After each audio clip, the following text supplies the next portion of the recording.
Hi friends, പുതിയൊരു വീഡിയോയിലേക്ക് എല്ലാവർക്കും സ്വാഗതം. അങ്ങനെ വിക്രം അനിയൻകുട്ടനെ തട്ടിക്കൊണ്ടു പോകുന്ന ഒരു ഭാഗത്തേക്ക് എത്താണ്. വിക്രമും വേദയുണ്ട്, പിന്നെ സജീവനുണ്ട്. അവർ മൂന്നാളും കൂടിയിട്ടാണ് വന്നിട്ടുള്ളത്. സജീവിൻ്റെ കാറിലാണ് വന്നിട്ടുള്ളത്. അപ്പോൾ ജോസഫ് ഇങ്ങനെ വിക്രമിനെ കാണുമ്പോഴേക്കും വിളിച്ച് പറയുന്നുണ്ട്, എടാ വിക്രമേ, അനിയൻകുട്ടനെ പേടിക്കടാ എന്ന് പറഞ്ഞിട്ട് ഇങ്ങനെ വിളിച്ച് പറയുകയാണേ. അങ്ങനെ ആ വന്നവരൊക്കെ വിക്രമും സജീവനും വേദയൊക്കെ കൂടിയിട്ട് അടിച്ചോടിക്കുകയാണ് കേട്ടോ. അങ്ങനെ അവർ അവസാനം പേടിച്ച് ഓടിപ്പോവുകയാണ് അവർ. അങ്ങനെ ജോസഫ് പോയിട്ട് വേഗം തന്നെ അവരുടെ കാറിൽ നിന്ന് അനിയൻകുട്ടനെ എടുത്തും കണ്ടിട്ട് സജീവൻ്റെ കാറിൽ കൊണ്ടുവന്ന് ഇരുത്തുന്നുണ്ട്.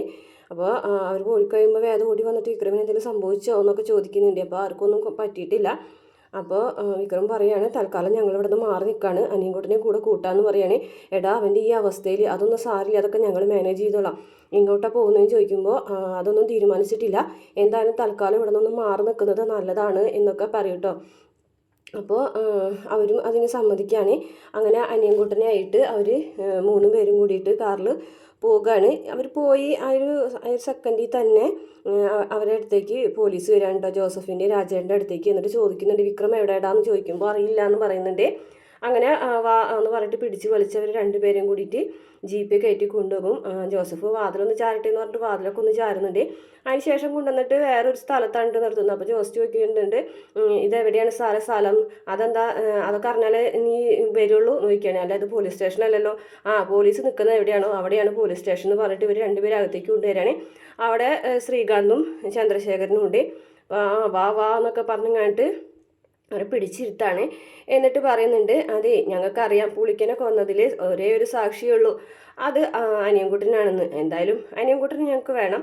പിന്നെ തൽക്കാലം നിങ്ങൾ വിക്രം എവിടെയുണ്ടെന്ന് പറയാനേ. അപ്പോൾ ഞങ്ങൾക്ക് അറിയില്ല എന്ന് പറയാണ് കേട്ടോ. അപ്പോൾ ശ്രീകാന്ത് ചിരിക്കുകയാണ്. അപ്പോൾ ഇനി അറിഞ്ഞാൽ തന്നെ ഞങ്ങൾ പറയാനും പോകുന്നില്ല എന്ന് ജോസഫ് പറയുകയാണേ. ഇത് കേട്ടിട്ട് ശ്രീകാന്തിന് ദേഷ്യം വരികയാണ് കേട്ടോ. ശ്രീകാന്ത് ആദ്യം ചിരിച്ചുകൊണ്ട് തിരിഞ്ഞിട്ട് ഒരു ഇരുമ്പ് വടി ഉണ്ടായിരുന്നു, ആ ഇരുമ്പ് വടി വെച്ചിട്ട് രാജേട്ടനെയും ജോസഫിനെയൊക്കെ മാറി മാറി അടിക്കുകയാണ് കേട്ടോ. പക്ഷെ എത്രയൊക്കെ അടിച്ചിട്ടും അവർ പറയില്ല. അങ്ങനെ ശ്രീകാന്ത് പറയും, കുറച്ച് ദിവസം അവിടെ എടുക്കട്ടെ, ഇവരിവിടെ ഇരുന്നെന്നറിയുമ്പോൾ വിക്രം തന്നെ വന്നോളൂ എന്നൊക്കെ പറയുകയാണ്. പിന്നെ കാണിക്കുന്നത് നമ്മുടെ മാഷ് ശങ്കരനാരായണൻ വിളിക്കുകയാണ്. അപ്പോൾ എന്താ സാറേ എന്ന് ചോദിക്കുമ്പോൾ, മാഷ് ഞാനൊരു കാര്യം പറയാൻ വേണ്ടി വിളിച്ചാണ്. മാഷിൻ്റെ മോൻ ഇതുവരെ ഒളിച്ച് താമസിച്ചിരുന്നത് എൻ്റെ വീട്ടിലാണ്.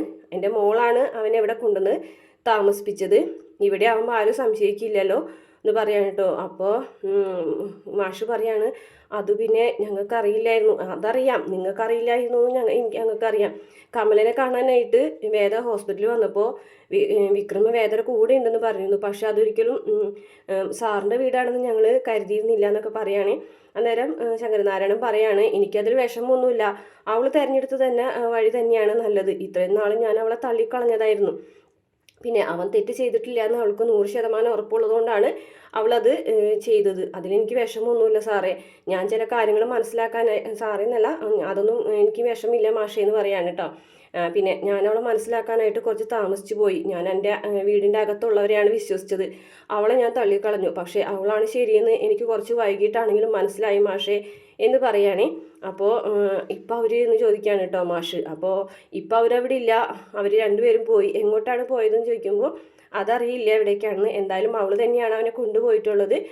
ഒരു കാര്യത്തിൽ വിഷമിക്കേണ്ട, ഈ വരുണിൻ്റെ കൊലപാതകവും പുളിക്കൻ്റെ കൊലപാതകവും വിക്രമിൻ്റെ തലയിൽ വെച്ച് കെട്ടിയിട്ടുണ്ടെങ്കിൽ അത് തെളിയിക്കാൻ തന്നെയാണ് അവർ പോയിട്ടുള്ളത്. അത് തെളിയിച്ചിട്ട് അവർ തിരിച്ചു വരുമെന്നാണ് എൻ്റെ മോള് പറഞ്ഞിട്ടുള്ളത്. എൻ്റെ മോളിൽ എനിക്ക് 100% വിശ്വാസമുണ്ട്. എന്തായാലും അവർ അതൊക്കെ തെളിയിച്ച് കഴിഞ്ഞതിന് ശേഷം വരട്ടെ. അതിന് ശേഷം നമ്മൾ തമ്മിലുള്ള ബന്ധങ്ങളൊക്കെ ഒന്ന് പുതുക്കണം എന്നൊക്കെ പറയാണ് കേട്ടോ. അപ്പോൾ ശങ്കരനാരായണനെ മാപ്പ് പറയുന്ന രീതിയിലാണ് കേട്ടോ. പിന്നെ സുചീന്ദ്രത്ത് വെച്ചിട്ട് അന്ന് മാഷ് തട്ടിക്കൊണ്ടു പോയത് എൻ്റെ മകനാണ്. ആ മാഷുടെ ജീവൻ്റെ വില പറഞ്ഞിട്ടാണ് വേദന അവിടെ നിന്ന് ഇറക്കിക്കൊണ്ട് പോകുന്നത്. അപ്പം അതൊക്കെ ചെയ്തത് എൻ്റെ മകനാണ്. അപ്പം എൻ്റെ മകന് വേണ്ടിയിട്ട് ഞാൻ മാഷോട് മാപ്പ് ചോദിക്കുകയാണെന്നൊക്കെ പറയുകയാണേ. അന്നേരം മാഷ് പറയൂ, സാറ് ഇങ്ങനെ ഒന്നും പറയില്ലേ എന്ന് പറയാണ് കേട്ടോ. അപ്പോൾ പറയാണ്, എന്തായാലും ഞാൻ ഈ ഒരു കാര്യത്തിലൊരു തീരുമാനം എടുത്തിട്ടുണ്ട്, ചില തീരുമാനങ്ങൾ എടുത്തിട്ടുണ്ട്. അത് നടപ്പിലാക്കും. അതിന് വേദയും കൂടെ വരണം. അപ്പോൾ സത്യം തെളിയിച്ചിട്ട് അവൾ വരുന്നത് വരെ ഞാൻ കാത്തിരിക്കും എന്ന് പറയാണ് കേട്ടോ. എന്നാൽ ശരി മാഷേ എന്ന് പറഞ്ഞിട്ട് ഇങ്ങനെ ഫോൺ കട്ട് ചെയ്യാണ് കേട്ടോ. അപ്പോൾ കമലാമ്മ ചോദിക്കുന്നുണ്ട്, എന്താ കാര്യം ചോദിക്കുകയാണ്. അന്നേരം പറയുന്നുണ്ട്, വിക്രം നിൻ്റെ സംശയം ശരിയായിരുന്നു. വിക്രം വേദര വീട്ടിലാണ് താമസിച്ചിരുന്നത്. ഇപ്പോൾ അവരതെല്ലാം മനസ്സിലാക്കി. എന്നിട്ട് ഇപ്പോൾ അവരെവിടെയും ചോദിക്കുമ്പോൾ അറിയില്ല, വേദയാണ് കൊണ്ടുപോയിട്ടുള്ളത്. സത്യം തെളിയിച്ചതിന് ശേഷം ഇനി തിരികെ വരുള്ളൂ എന്ന് പറഞ്ഞിട്ടാണ് അവനെ കൊണ്ടുപോയിട്ടുള്ളത്. അപ്പോൾ ശങ്കരനാരായണന് ഉറപ്പുണ്ട് വേദ സത്യം തെളിയിക്കുന്നുള്ളത്. എന്തായാലും അവരവിടെ നിന്ന് പോയി എന്നുള്ളത് പറയാൻ കേട്ടോ. അപ്പോൾ നീ വിഷമിക്കൊന്നും വേണ്ട, അവർ വേദ എല്ലാ കാര്യങ്ങളും നോക്കിക്കോളും തന്നെ മാഷും പറയുകയാണ്. അതിനുശേഷം പിന്നെ കാണിക്കുന്നത് ശ്രീകാന്തിനെയാണ്. ശങ്കരനാരായണൻ പത്രം വായിച്ചുകൊണ്ടിരിക്കുകയാണ്. പത്മ അവിടെ ഇങ്ങനെ ടേബിൾ തുടയ്ക്കുന്നുണ്ട്. ശ്രീകാന്തിനെ കണ്ടിട്ട് രണ്ടുപേരും വലിയ മൈൻഡൊന്നും ചെയ്യുന്നില്ല കേട്ടോ. അപ്പോൾ ശ്രീകാന്തും വർഷയും കൂടിയിട്ട് വർഷയുടെ വീട്ടിലേക്ക് പോകാനായിട്ട് ബാഗൊക്കെ പാക്ക് ചെയ്തിട്ട് വന്നിരിക്കുകയാണ്.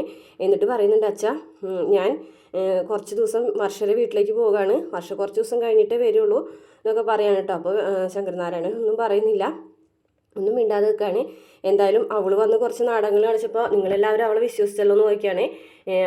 അപ്പോഴേക്കും ദീപ്തി വരികയാണ്. എന്തിനാ ചേട്ടാ ഇനിയും മുഖത്ത് നോക്കി ഇങ്ങനെ കള്ളങ്ങൾ വിളിച്ച് പറയുന്നത് എന്ന് ചോദിക്കുകയാണ്. അപ്പോൾ ശ്രീകാന്ത് പറയും, എന്ത് കള്ളങ്ങളെന്ന് നോക്കിട്ടോ. അപ്പോൾ വർഷം ചോദിക്കും, എന്ത് ചെയ്തെന്നാടി നീ പറയുന്നതെന്ന് പറയട്ടോ. പിന്നെ ഒന്നും ചെയ്തിട്ടില്ല, സ്വന്തം പെങ്ങളെ ഭർത്താവിൻ്റെ അച്ഛനെ തട്ടിക്കൊണ്ടു പോകുന്നതും ഭർത്താവിൻ്റെ അച്ഛൻ്റെ ജീവൻ വെച്ച് ഭീഷണിപ്പെടുത്തിയിട്ട് തിരികെ കൊണ്ടുവരുന്നതൊന്നും ചെറിയ കാര്യമല്ലല്ലോ എന്ന് പറയുകയാണേ. അപ്പോൾ പത്മൻ ചോദിക്കുന്നുണ്ട്, പറയടാ, അവൾ ചോദിച്ചത് കാര്യമല്ലേ, നീ അതിനുള്ള മറുപടി പറഞ്ഞിട്ടേ പോയാൽ മതി എന്നൊക്കെ പറയുന്നുണ്ട് കേട്ടോ പത്മം. അപ്പോൾ ശ്രീകാന്ത് പറയാണ്, ഞാനിപ്പോൾ എന്ന് പറഞ്ഞിട്ടുണ്ടെങ്കിലും നിങ്ങൾ വിശ്വസിക്കില്ല. കാരണം ഇപ്പം നിങ്ങൾ അവളുടെ നാടകത്തിൽ വീണ് പോയിരിക്കുകയാണ്. അവനെ ഇവിടുന്ന് കൈയോടെ പിടിച്ചപ്പോൾ അവൾക്ക് നിങ്ങളുടെ അടുത്ത് നിന്ന് രക്ഷപ്പെടാനായിട്ടൊരു മാർഗം കണ്ടെത്തിയതാണ്. അങ്ങനെയാണ് അവൾ ആ നുളങ്ങടൊക്കെ പറഞ്ഞതെന്ന് പറയാണ് കേട്ടോ. അപ്പോൾ പത്മം പറയാണ്, അപ്പോൾ നീ ഇതുവരെയൊക്കെ ചെയ്തതിന് നീ ന്യായീകരിക്കുകയാണെന്ന് പറയണേ. ഞാൻ ഇതുവരെയൊക്കെ ചെയ്തതിന് എനിക്ക് കൂട്ടായിട്ട് അച്ഛനും ഉണ്ടായിരുന്നു. പിന്നെ കാശിയിലൊക്കെ പോയി വന്നതിന് ശേഷം അച്ഛന് ചില മാറ്റങ്ങൾ വന്നു. പക്ഷേ ഞാൻ അങ്ങനെ മാറാൻ തീരുമാനിച്ചിട്ടില്ല. പിന്നെ എനിക്കെതിരെ അവൻ വന്നില്ലായിരുന്നെങ്കിലേ ഞാൻ ചിലപ്പോൾ അവന് വിട്ട് കളഞ്ഞേനെ. പിന്നെ എൻ്റെ കമ്പനിയിൽ സമരം നടത്തി എനിക്കെതിരെ വന്നില്ലേ, അതുകൊണ്ടാണ് ഞാൻ അവനെ വീണ്ടും തേടി പിടിച്ച് ഇതൊക്കെ ചെയ്തതെന്ന് പറയാം കേട്ടോ. അപ്പോൾ നീ ഇനിയും വിടാൻ തീരുമാനിച്ചിട്ടില്ല അല്ലേ എന്ന് ചോദിക്കാൻ കേട്ടോ. അപ്പോൾ ശ്രീകാന്ത് പറയും, തൽക്കാലം ഇല്ല എന്ന് പറയാൻ കേട്ടോ. ദേ ശ്രീകാന്തെ, നേരും നെറിയില്ലാത്ത കാര്യങ്ങൾ ചെയ്തിട്ടുണ്ടെങ്കിൽ നീ തന്നെ ശിക്ഷ അനുഭവിക്കേണ്ടി വരും. അത് നീ ഓർക്കുന്നത് നല്ലതാണെന്നൊക്കെ പറയാൻ കേട്ടോ. അതൊക്കെ ഞാൻ തന്നെ അനുഭവിച്ചോളാം എന്നൊക്കെ ശ്രീകാന്ത് തന്നെ പറയാൻ കേട്ടോ. ഞാൻ എന്തായാലും ഇതങ്ങനെ വിടാനൊന്നും തീരുമാനിച്ചിട്ടില്ല എന്ന് പറഞ്ഞിട്ട് ശ്രീകാന്ത് അവിടെ നിന്ന് ഇറങ്ങി പോവുകയാണ്. പിന്നെ പത്മാകൾ ടെൻഷൻ അടിച്ചിട്ട് ശങ്കരനാരായണനോട് പറയും, ശങ്കരേട്ടാ ഇനി എന്ത് ചെയ്യുമെന്ന് ചോദിക്കാൻ കേട്ടോ. അപ്പോൾ ഇതിൽ ഞാൻ കുറച്ച് തീരുമാനങ്ങൾ എടുത്തു കഴിഞ്ഞു, ഇനി ഒന്നും പറയാനില്ല. പിന്നെ മുഖത്ത് നോക്കി പോകണമെന്ന് പറഞ്ഞതിനോട് ഒന്നും സംസാരിക്കേണ്ട കാര്യം എനിക്കില്ല എന്ന് പറയുകയാണേ. പിന്നെ കാണിക്കുന്നത് അനിയൻകുട്ടനാണ് കേട്ടോ. സജീവൻ്റെ വീട്ടിലേക്കാണ് അനിയൻകുട്ടനും വിക്രം വന്നിട്ടുള്ളത്. അപ്പോൾ അനിയൻകുട്ടൻ അവിടെ ബെഡിൽ കിടന്ന് ഉറങ്ങാണ്. അങ്ങനെ സജീവൻ പുറത്ത് പോയിട്ട് വരികയാണ് കേട്ടോ. അങ്ങനെ രഹസ്യമായിട്ട് പോയിട്ട് വേഗം വാതിലൊക്കെ തുറന്നു കൊടുത്ത് അങ്ങനെ സജീവൻ വന്നിട്ട് ഇങ്ങനെ ഇരുന്ന് സംസാരിക്കുകയാണ് കേട്ടോ. എന്നിട്ട് പറയും, രാജേട്ടൻ്റെ ജോസഫിൻ്റെ കാര്യം എന്തായെന്ന് വിക്രം ചോദിക്കുമ്പോൾ അവരെ പോലീസ് അറസ്റ്റ് ചെയ്ത് കൊണ്ടുപോയിട്ടുണ്ട്, പക്ഷേ പോലീസ് സ്റ്റേഷനിലേക്കല്ല കൊണ്ടുപോയതെന്ന് പറയട്ടോ. പിന്നെ എവിടേക്കാണെന്ന് ചോദിക്കും കേട്ടോ വേദ. അവർക്കല്ലേ സ്ഥലങ്ങളില്ലാത്തത്, അവർക്ക് ഇഷ്ടംപോലെ സ്ഥലം ഉണ്ടാവും, അവിടേക്കായിരിക്കും കൊണ്ടുപോയിട്ടുണ്ടാവും.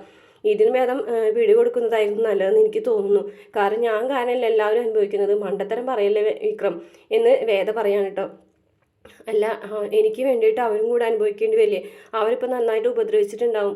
അപ്പോൾ വേദ പറയുന്നുണ്ട്, ഇല്ല രാജേട്ടന് വയസ്സായതല്ലേ, അങ്ങനെ ഉപദ്രവിച്ചിട്ടൊന്നും ഉണ്ടാവില്ല എന്നൊക്കെ പറയാണ് കേട്ടോ. അപ്പോൾ സജീവൻ പറയും, നിന്നിങ്ങനെ വിട്ടുകൊടുക്കാനാണെങ്കിൽ പിന്നെ ഞങ്ങൾ ഇത്രയും ബുദ്ധിമുട്ടേണ്ട കാര്യമുണ്ടോടാ എന്ന് പറയാണ് കേട്ടോ. ഞാൻ എന്തായാലും നാളെ ശ്രീനി സാറിൻ്റെ അടുത്തേക്ക് പോയിക്കോളാം, അറസ്റ്റ് ചെയ്ത് കൊണ്ടുപോയതിന് സാക്ഷികളുണ്ടല്ലോ, അപ്പോൾ പിന്നെ അവരെ പുറത്ത് കൊണ്ടുവരാതിരിക്കാനും അവർക്ക് കഴിയില്ലല്ലോ എന്നൊക്കെ സജീവൻ പറയാണ് കേട്ടോ. അപ്പോൾ വേദ പറഞ്ഞു, അത് ശരിയാണ്, അത് നല്ല കാര്യമാണ് എന്നൊക്കെ പറയും കേട്ടോ. അപ്പോൾ വിക്രം പറയും, ഇനി എന്താണ് പരിപാടി എന്നൊക്കെ പറയുമ്പോൾ സജീവൻ പറയും, ഇടുക്കിയിൽ എനിക്കൊരു പരിചയക്കാരനുണ്ട്, ഒരു ഗീവർഗീസ്, അപ്പോൾ അയാളുടെ കെയർ ഓഫിൽ നിങ്ങൾക്ക് അവിടെ കുറച്ച് ദിവസം താമസിക്കാൻ പറ്റും, നിങ്ങളുടെ രണ്ടുപേരുടെ ഫോൺ സ്വിച്ച് ഓഫ് അല്ലേന്ന് ചോദിക്കുമ്പോൾ വേദ പറയാണ്, അത് വീട്ടിൽ നിന്നേ സ്വിച്ച് ഓഫ് ചെയ്തു, ഈ ഫോൺ പിടിച്ചോ, ഇത് എൻ്റെ അമ്മയുടെ പേരിലുള്ള സിമ്മാണ്, പിന്നെ ഇതിൽ നിന്ന് വീട്ടിലേക്കൊന്നും വിളിക്കരുത് കേട്ടോ, എനിക്ക് മാത്രം വിളിച്ചാൽ മതി, ഞാൻ എന്താണ് വേണ്ടതെന്ന് വെച്ചാൽ ചെയ്തു തരാമെന്ന് പറഞ്ഞിട്ട് പിന്നെ ഒരു 50,000 രൂപ കൊടുക്കണ്ടേ, ഇതൊരു 50,000 രൂപയുണ്ട്, അയ്യോ സജീവ ഇത്രയൊന്നും വേണ്ടടാന്ന് പറയുമ്പോൾ അത് പിടിക്ക്, ആവശ്യം വരും, ഇനി എന്തെങ്കിലും ആവശ്യം ഉണ്ടെങ്കിൽ ഞാൻ അങ്ങോട്ട് എത്തിച്ചു തരാം എന്ന് പറയാണ് കേട്ടോ. അപ്പോൾ പിന്നെ ഇന്ന് രാത്രി ഒരു ചരക്ക് ലോറി വരും, അപ്പോൾ അതിൽ കയറിയിട്ട് നിങ്ങൾക്ക് ഇടുക്കിയിലേക്ക് പോകാമെന്ന് പറഞ്ഞിട്ട് സജീവൻ പോവുകയാണ്.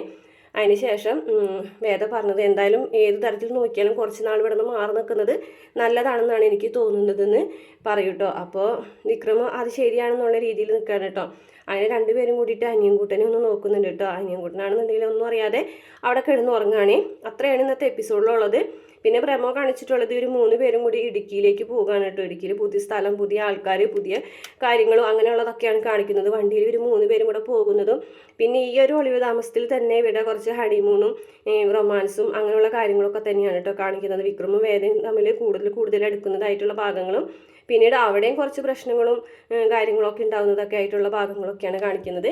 ഇത്രയാണ് പ്രമോയിൽ കാണിച്ചിട്ടുള്ളത്. വീഡിയോ ഇഷ്ടപ്പെട്ടാൽ മറക്കാതെ നമ്മുടെ ചാനൽ ഒന്ന് സബ്സ്ക്രൈബ് ചെയ്ത് സപ്പോർട്ട് ചെയ്യണേ.